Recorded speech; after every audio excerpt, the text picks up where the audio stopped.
तो हमारी text book का क्वेश्चन है जिसमें हमें ये पूछा गया है कि थोड़ा हम मॉडिफाई करेंगे इसको एज पर कुछ डेटा हम अपना देंगे इसमें और कुछ और जो टेक्स्ट बुक के अलावा है वो निकालने की कोशिश करेंगे हम इन टर्म्स ऑफ न्यूमेरिकल्स। तो क्वेश्चन क्या है? क्वेश्चन है for the reaction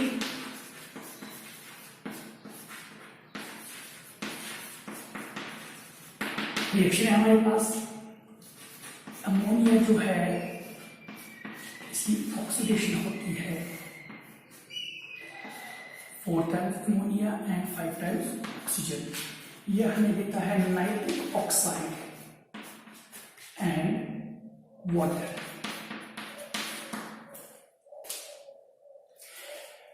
Rate of appearance of nitric oxide is 3.6 into 10⁻³ moles per liter per second. Find number 1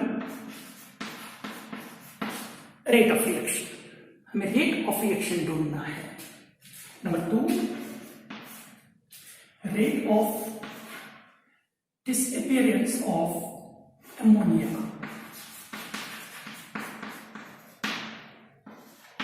Number 3 rate of appearance of water.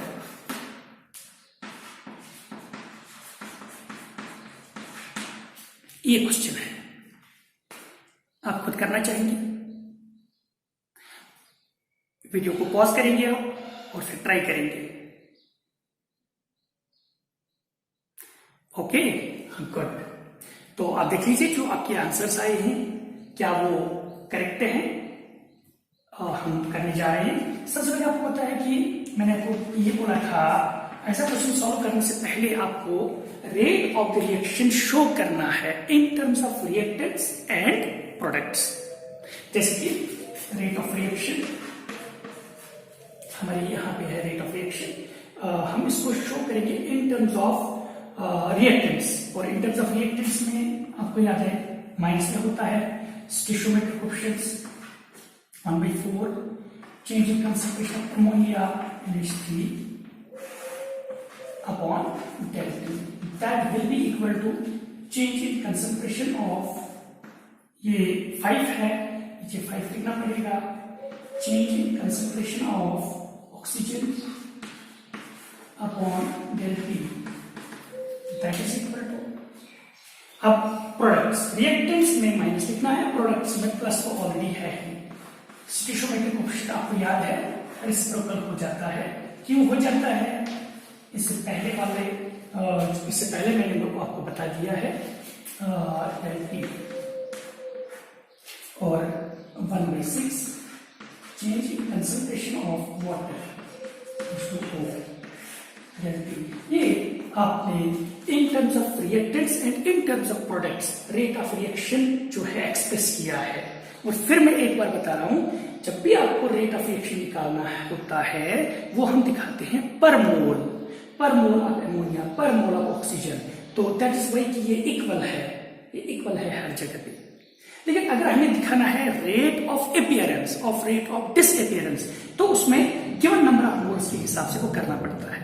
तो यहाँ given number of moles of ammonia 4 है, तो 4 moles के हिसाब से हमें दिखाना है कि rate of disappearance of ammonia कितना है। तो आइए हम देखेंगे रेट ऑफ रिएक्शन और rate of appearance and rate of disappearance, इसमें क्या रिलेशन है। हमें क्या करना है, सबसे पहले rate of disappearance of ammonia, यहाँ पे हम लिखेंगे rate of disappearance of ammonia, ये हमने लिखा है दैट इज इक्वल टू। और यहां से आपको एक और चीज मैं आपको बता दूं, अमोनिया का रेट ऑफ डिसअपीयरेंस जो है वो इतना पोर्शन आपको लेना है, बाकी डिसअपीयर हो रहा है तो माइनस तो ऑलरेडी है। अब ये 1/4 है, ये 4 जाएगा, यहाँ पे बनेगा 4 times rate of reaction, 4 times rate of reaction. Rate of disappearance of oxygen, rate of disappearance of oxygen, आप बोलिए ये 5 जाएगा यहां पे तो 5 टाइम्स रेट ऑफ रिएक्शन। है ना।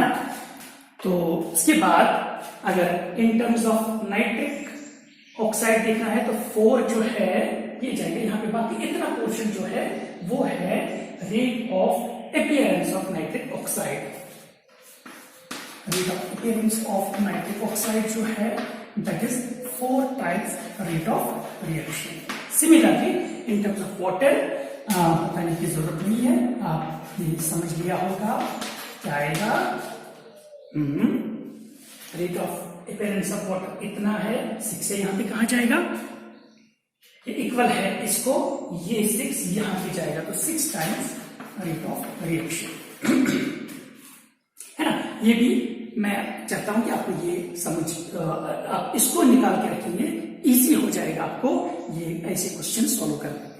अब हमें क्या करना है, सबसे पहले हमें रेट ऑफ रिएक्शन निकालना है। रेट ऑफ रिएक्शन और गिवन ये है rate of appearance of nitric oxide.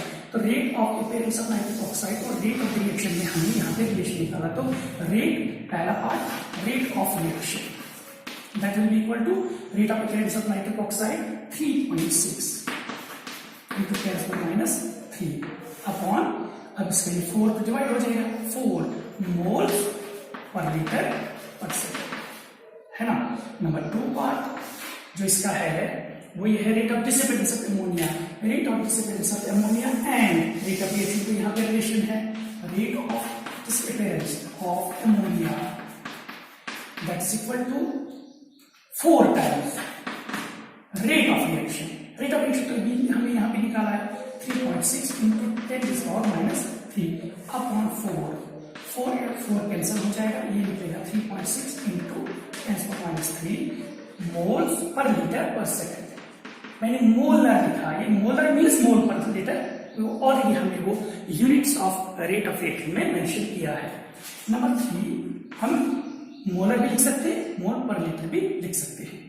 एक और चीज जो हमें ढूंढना है, rate of appearance of water. Rate of appearance of water, हाँ ये rate of appearance of water, यहाँ पे हमने लिखा रेट ऑफ अपीयरेंस, ये H2O है, 6 टाइम्स है ना, ये 6 टाइम्स। तो कितना है ये rate of appearance of water that is equal to 6 times rate of reaction.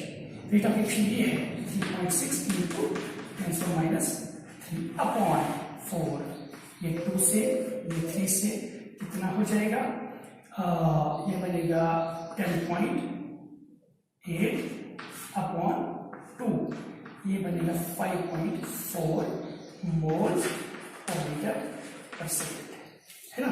अगर आपका आंसर ये आया है, यहाँ पे rate of disappearance of ammonia में ये आंसर आया है और रेट ऑफ रिएक्शन ये आया है, तो आपने ये मेथड जो है वो समझ लिया है और ऐसे क्वेश्चंस आप इजीली कर पाएंगे। तो ठीक है, क्लियर हो गया, इसको आप नोट करना चाहेंगे, देख लीजिए।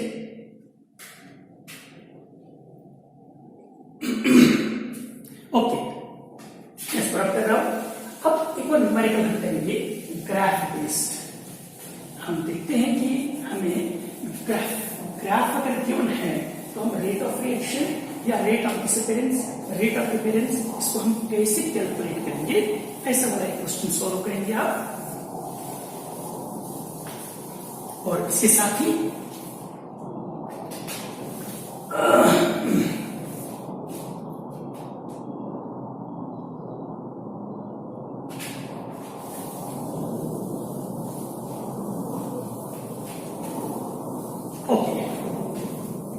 आपको पता होगा प्रोसेस है हेबर्स प्रोसेस, जिसमें हम अमोनिया बनाते हैं। उसकी रिएक्शन आपको पता ही है। और द रिएक्शन कैसे है, क्या है वो रिएक्शन, नाइट्रोजन और हाइड्रोजन आपस में मिलते हैं और अमोनिया बनाते हैं, 2 मोल्स 3 मोल्स। इसके लिए ग्राफ जो है वो हमें इस तरह से दिया है। इस डायरेक्शन में कंसंट्रेशन ऑफ हाइड्रोजन और इस डायरेक्शन में टाइम, इस सेकंड्स में है, इधर बढ़ रहा है।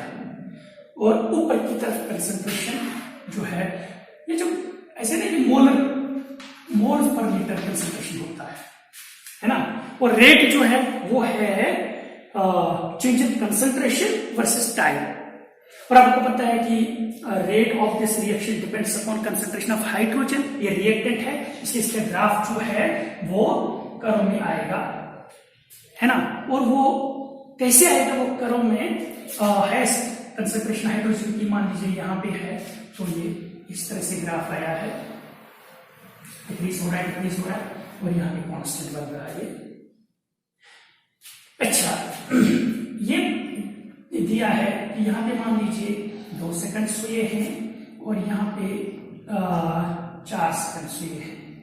इतने टाइम में जो कंसंट्रेशन था वो ये था, और इतने टाइम में कंसंट्रेशन वो इतना बन गया है।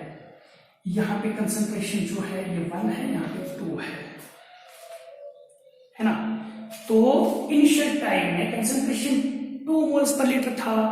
जब 1 सेकंड हो गया, 2 सेकंड हो गए हैं, कंसंट्रेशन चेंज हुआ है, डिक्रीज हुआ है, कितना हुआ, 1 मोल पर लीटर अब बच गया है। हमें पूछा क्या जा रहा है, नंबर 1 हमें निकालना है रेट ऑफ, हमें निकालना है सबसे पहले फाइंड, पूछा जा रहा है find number 1 rate of this reaction, number 2 rate of disappearance of nitrogen,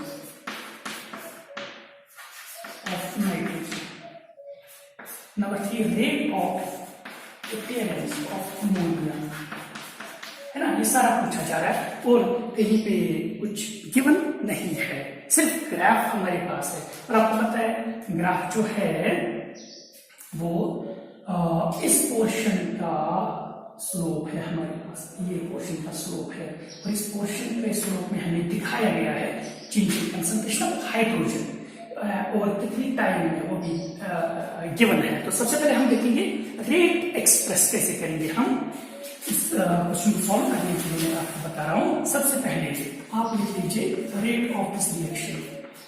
reaction क्या है, माइनस है ये change in concentration of nitrogen आएगा upon time, change in time कितना इंटरसेप्ट टाइम का है, फिर हाइड्रोजन का -1/3 change in concentration of hydrogen upon time interval, that is equal to, अब अमोनिया है 1/, प्लस है 1/2 change in concentration of ammonia upon delta T। ये हमारी रेट एक्सप्रेशन है। तो हमें क्या गिवन है, यहाँ पे हमें है डेल्टा चेंज इन कंसंट्रेशन कितना हुआ, अगर हम यहाँ पे देखेंगे delta change in concentration of hydrogen upon delta T, वो कितना है, वो यहाँ पे है।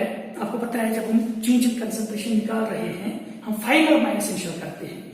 फाइनल कंसंट्रेशन 1 है, इनिशियल कंसंट्रेशन 2। देखो इनिशियल टाइम पे 2 थी कंसंट्रेशन, फाइनल टाइम पे 1 है, तो 1 - 2 बनेगा, this 1 - 2 upon final time 4 minus initial time 2, तो 4 - 2, ये बनेगा -1/2 मोल्स पर सेकेंड। ये चेंज आया है ना। तो अब ये भी पता है कि इतनी टर्म जो है ये है rate of disappearance of hydrogen, है ना। इतना पोर्शन जो है ये जो हमने यहाँ ग्राफ से निकाला है, तो ये rate of disappearance of hydrogen ये पार्ट है, और इसका और रेट में आपस में क्या रिलेशन है, तो पहला पार्ट हमें यहाँ से मिलेगा, rate of reaction that is equal to -1/3 into ये पोर्शन हमने यहाँ पे निकाला है, वो ये है into -1/2, that will be equal to -1/6 moles per litre per second. आ गया ना, गुड। पहला पार्ट हमने निकाला है। अब rate of disappearance of nitrogen, number 2 rate of disappearance of nitrogen. अब यहाँ पे देखेंगे rate of disappearance of nitrogen इतना है, डिसिपेट हो रहा है तो माइनस का मतलब वही है, तो ये बराबर है रेट ऑफ रिएक्शन को, है ना, that is equal to rate of reaction. और रेट ऑफ रिएक्शन कितना है, 1/6 इंटू 1/6 रेट ऑफ ये नाइट्रोजन 1/6 है, ये रेट ऑफ रिएक्शन 1/6 है, क्योंकि rate of disappearance of nitrogen ये वाला पोर्शन है, ये इसके बराबर है। अब माइनस की बात है, रेट ऑफ डिसअपियरेंस हम बोल रहे हैं वो माइनस उसी में आता है, moles per litre per second. अब तीसरा पार्ट क्या है, rate of appearance of ammonia, है ना। तो एमोनिया की बात होगी, यहाँ पे इतना वाला पोर्शन हमें निकालना है और ये 1/2 यहाँ पे जाएगा, तो ये बनेगा twice rate of reaction, twice rate of reaction, वो बनेगा 2 into 1/6, that will be equal to 1/3 moles per litre per second, है ना। तो ये है rate of appearance of ammonia, 1/6 है rate of disappearance of nitrogen, और यही है रेट ऑफ रिएक्शन। तो ऐसे क्वेश्चंस आपको ग्राफ में मिलेंगे, आप इनको सॉल्व करने का ये इजी तरीका है। तो मुझे उम्मीद है कि ये पहला लेक्चर जो है आपको समझ आया है। आप जरूर इसके बारे में बता देंगे, जहाँ पे आपको समझ नहीं आया है पूछेंगे मुझे आप, और हम आपको वो क्लियर कर देंगे।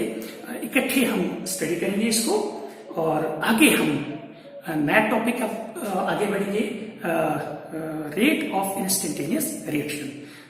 तब तक आप हमारे साथ बने रहेंगे और आप पढ़ाई करते रहिए और आगे बढ़ते रहिए। Best of luck, thank you.